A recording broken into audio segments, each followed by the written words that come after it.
You're listening to Someone Like Me. This episode was recorded in the early months of 2022. We had just purchased our new Survivor Restoration campus, and the conversations you hear in this third season will refer to this campus as well as our former name, End Slavery Tennessee. In 2023, our organization rebranded to AncoraTN, ushering a new era as we nurture survivor healing and strategically combat human trafficking in this state of Tennessee. Now, without further ado, we present Season 3 of Someone Like Me. Please enjoy.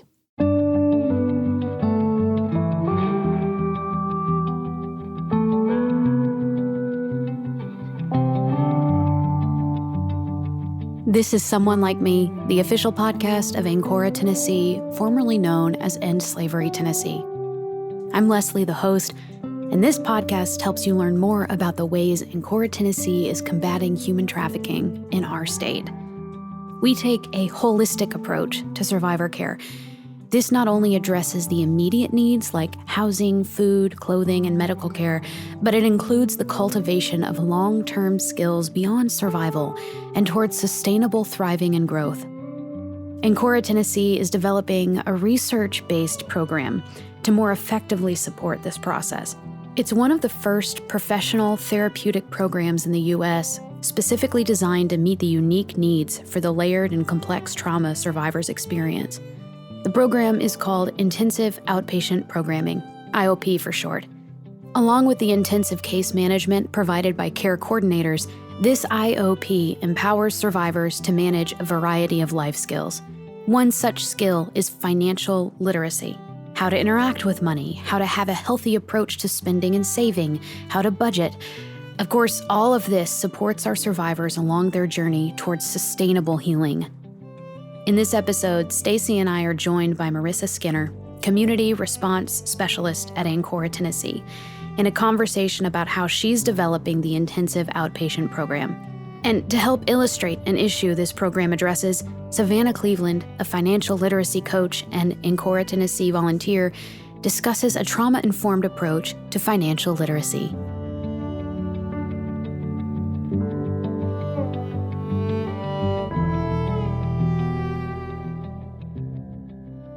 Well, on this season of Someone Like Me, we're kind of going further in depth into creating programming for sustainability within our group of survivors that we work with.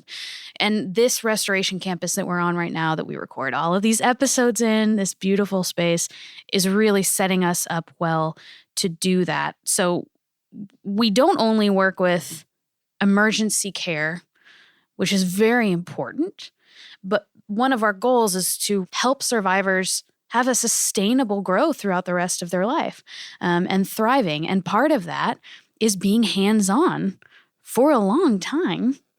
And this gets into a big phrase that we're going to talk about today, which is intensive outpatient programming. Short is IOP. So you might hear us say IOP. That's what that stands for. So today around the table, we have myself, Leslie, Stacy, producer, Savanah, who is with the FinLit program, Financial Literacy, and Marissa, who is a care coordinator here at AncoraTN. And so let's talk about this idea of intensive outpatient programming for our survivors. What is this massive thing? Yeah, so IOP stands for Intensive Outpatient Program. And this type of programming differs from inpatient by allowing the participants to utilize the skills they learn during day-to-day practice. Using these skills in a real-life setting increases the chances of long-term healing. So we're forming a 12-week program, and there's no way I could cover everything that needs to be covered in a 12-week time frame. But my goal for this program is to provide participants with enough resources to begin their healing journey and hopefully carry what they learn into their personal therapy to explore and expand on certain topics that need to be addressed specific to their individual needs. What are some examples of those topics? A couple years ago, when I was an intern, I saw how very specific needs of human trafficking survivors were, The women attended some very amazing IOPs that were extremely well done, but I noticed there were some gaps in their programming that needed to be filled only because these programs were designed primarily for substance abuse or domestic violence, which are absolutely important topics that need to be addressed. But I saw that there could be more because this population is so complex and the types of traumas that they endure are very diverse. So, well, and it really can include all of those things you just talked about. yes. Domestic violence, substance abuse, all of that goes into a trafficking situation, or it can. Absolutely. And there's not a ton of research on the needs of human trafficking survivors. Luckily, research is growing every single day, thank goodness. There is, however, significant data on different types of therapies that have shown to be successful with various forms of traumas that surround human trafficking. Okay. So within the IOP, some of which these things include trauma-informed approach, always. Mm-hmm. And we talked about that last season with Kelsey. We had a very in-depth episode. So if the phrase trauma-informed is confusing to you, go listen to that episode. Yes. Super important. It's so important to use it with whatever you do with these survivors. You want to give us a really quick, what is trauma-informed just in this context we're talking about right now? Yeah, so for me, it's just being very aware that the survivors can be sensitive to various topics, being educated and knowing to approach it with sensitivity. Give us a picture of what that might look like to experience that sensitivity from your perspective, what you've seen. It's just having understanding that everyone's story is going to be different and being aware of what could be triggering to different people, just approaching it very sensitively. Yeah, I would imagine in this context of providing programming with these women and men, you're going to run into issues. We talk about finances. The interaction with money exchange, for example, might bring up some things for them that might not be brought up for others.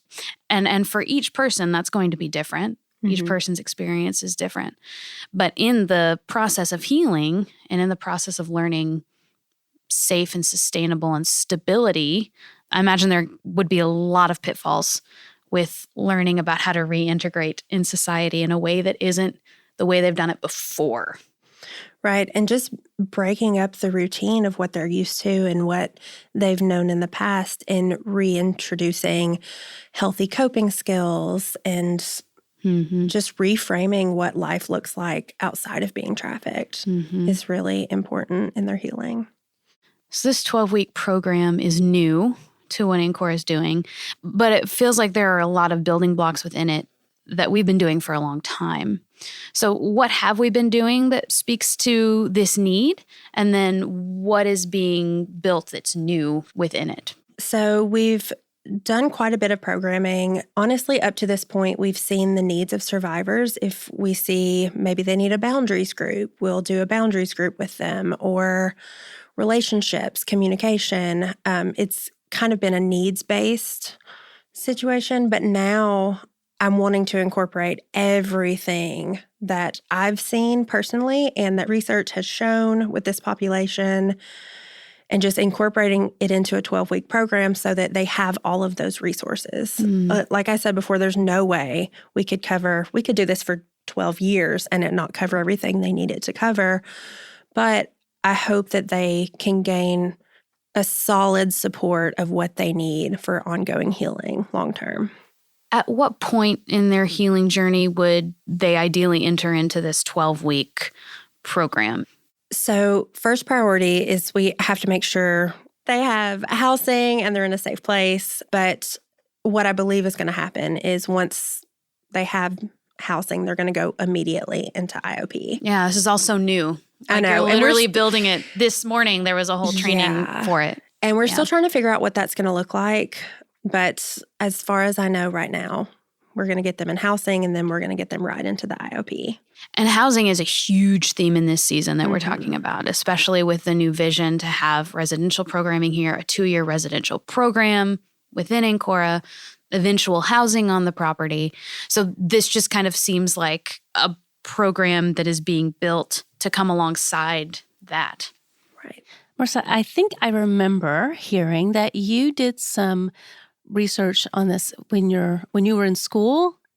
I did. My thesis was on establishing a sense of safety with human trafficking survivors. And so you are going to be able to talk a lot about this. I am. Hopefully. So you were At able some to point. see. So you did the research, and that's why you discovered the gaps. And so you knew going in that there needed to be a structure. I honestly saw a lot of the gaps. When I was an intern, there's not really an IOP designed for this population.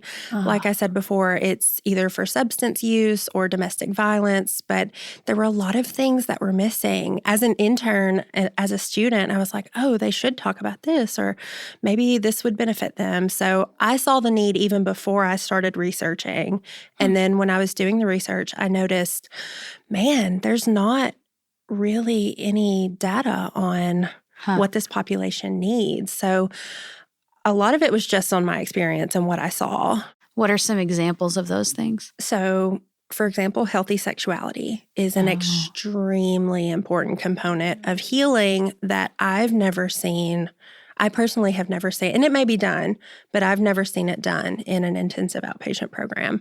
And it's when they're coming from that form of sexual trauma, it's an extremely important component of their healing. Yeah. And it's not being talked about. Well, it seems to be pretty foundational when you talk to survivors who from a very young age have said that their parents had them do sexual acts. How would you have any opportunity to know what healthy sexuality looks like if that was your introduction? Yeah, that's important. Absolutely. And I've been back and forth about how I want to approach it. And again, I'm very research-based, so I'm pulling resources from all over the place. But a couple months ago, I did a boundaries group with survivors. And I was still on the fence. I'm like, do I want to cover healthy sexuality? Do they need it? And we were talking about boundaries and establishing boundaries and what we have the right to protect. And our bodies came up. I was like, it is your body. It is your...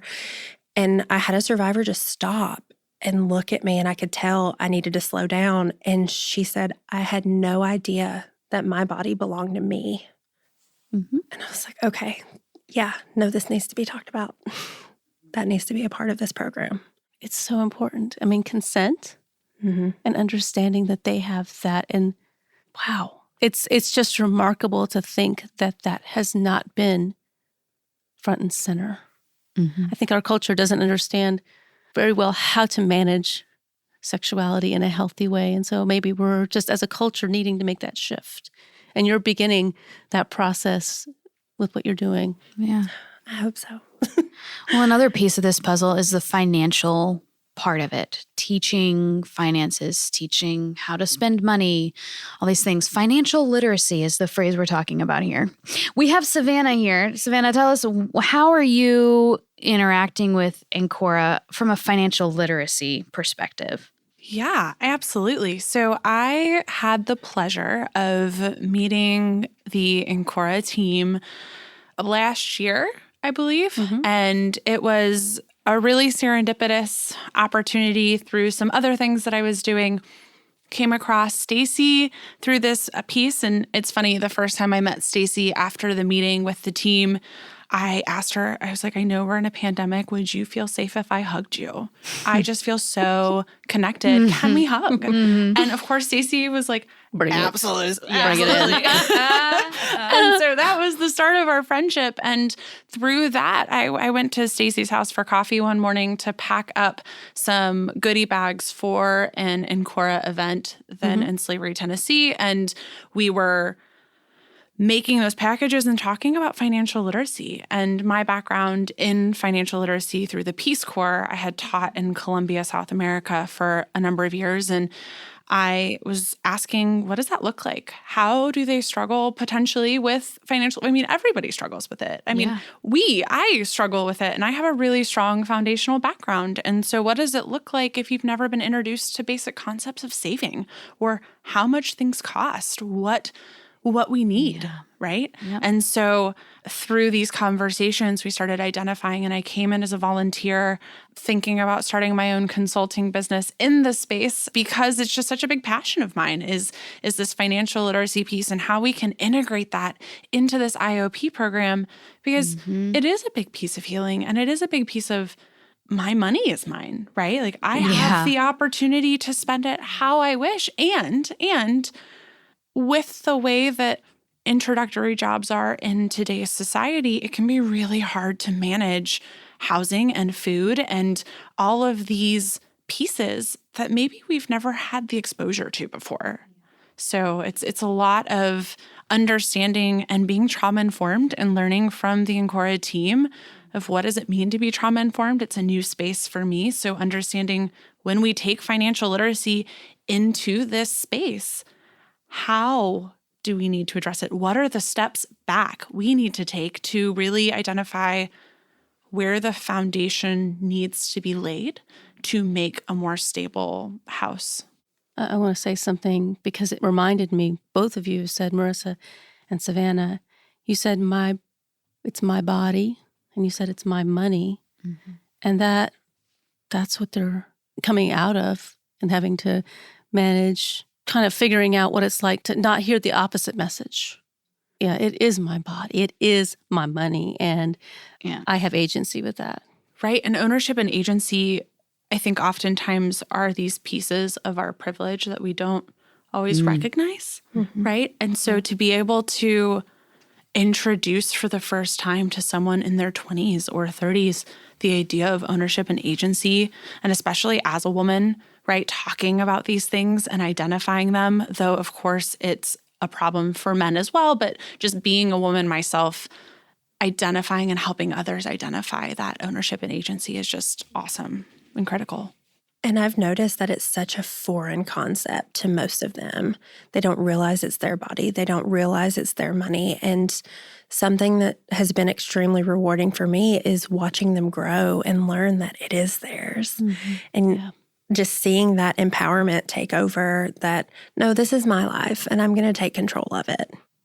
I think one of the things about your story earlier when you were in the boundary group and the woman you saw the realization kind of waft over her is in the survivors' stories that I've heard and the women I've spoken with, most of them don't identify as a trafficking survivor. And part of that is because the narrative around what trafficking looks like has been so misleading. But it's also, there's a manipulation on the side of the trafficker to make you think you're a part of a family. You are these sorts of things. And so there's almost, I'm sure there are women who, it's not like they're coming and going, I don't know how to handle my money. Can you help me handle my money? Right. There might not even be a realization sometimes. And so to have that groundwork laid, to say, let's just reframe this. Well, and one of the things with that too, which is such an interesting point, and I know we talked about it this morning, going over some of these FinLit pieces that we'll introduce into the programming, is the idea of how you spend your money is your choice, even if I wouldn't do it that way, even if I don't agree with it. And to create in a trauma-informed space the opportunity to say yes and. Yes, that would be your choice. And have you thought about these other needs or these other things that you might alternatively spend your money on, so that we're not ever saying, here, you have agency, and now we're going to tell you what to do with it. Right. Good point. What you just talked about, Savanah, right before we were recording this, the care coordinator sat down with Savanah and you took them through a couple of the sessions that survivors might go through in a financial literacy course. And one of the big things, just to kind of give listeners an idea of like even breaking it down even further, Kelsey, who's one of our care coordinators who you've heard from before on this podcast, said to you, Savanah, don't want you to be taken aback if a survivor says, well, I've never had a toothbrush before. Because you were talking about wants versus needs. And toothbrush was kind of something that came up in the routine. I brush my teeth in the morning. And so Kelsey said, don't be surprised if they don't bring that up, or if they say, well, I never had a toothbrush before. Why would I need it now? Right. Yeah. And one of the things that Marissa and I have talked a lot about in the development and the ideation of what does it really look like to create this foundational layer is routines, because the routine that you may have prior to coming to this space and prior to being involved in this IOP program might look, and probably did look, a lot different. And so things like toothbrushes or even self-care, things like that were not necessarily a part of that. So when we're introducing the idea of routines, first we want to take them through, what do you do now? And if that isn't what I might think of as a necessary routine, if their meal schedules are off compared to mine, or if there is brushing their teeth, maybe that wasn't a part of the routine.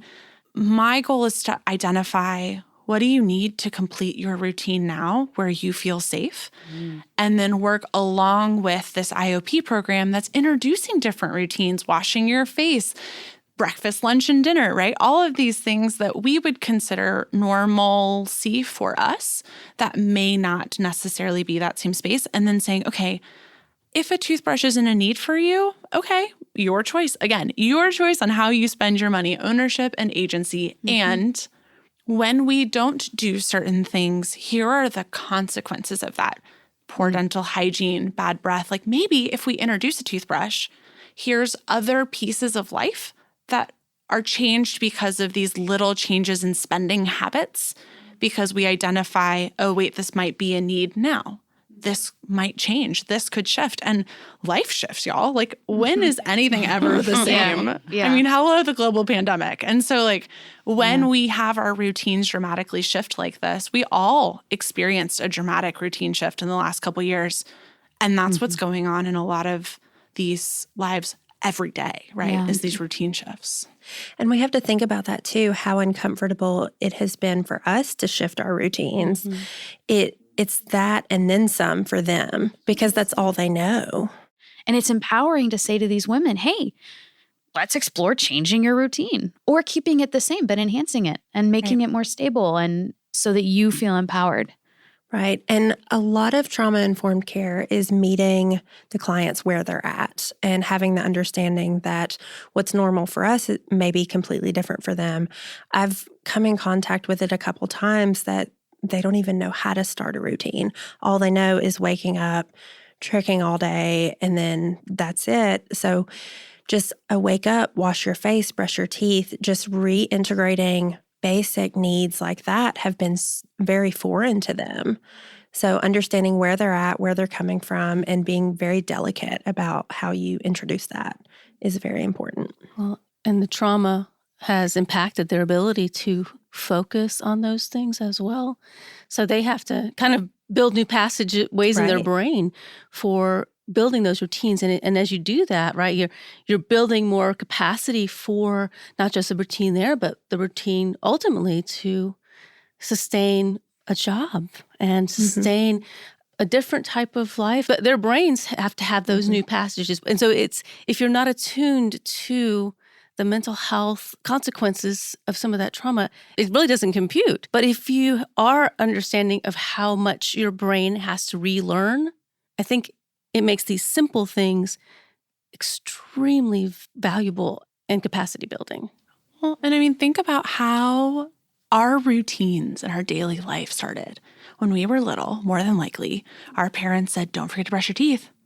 Our parents made sure we were on time for school. And there are plenty of people who don't necessarily have the opportunity to have those support systems in place to build out routines through 18, 20 years of life to the point where you get to a job. And I think this is to the point made earlier of, you know, even if we had 10 years for an IOP program, like routines just take so much time. And so the work and being trauma informed and creating the foundation, and then just the support system of, here are tools, like here's a toolkit, and how you do this is going to be up to you. And we're here as a team to guide through that process. Right. And not having the expectation that change is going to happen overnight. 12 weeks is not enough time. But if within that 12 weeks, we can provide them with resources to have a fresh start and to establish a more safe and stable routine, and it's just a really good starting point.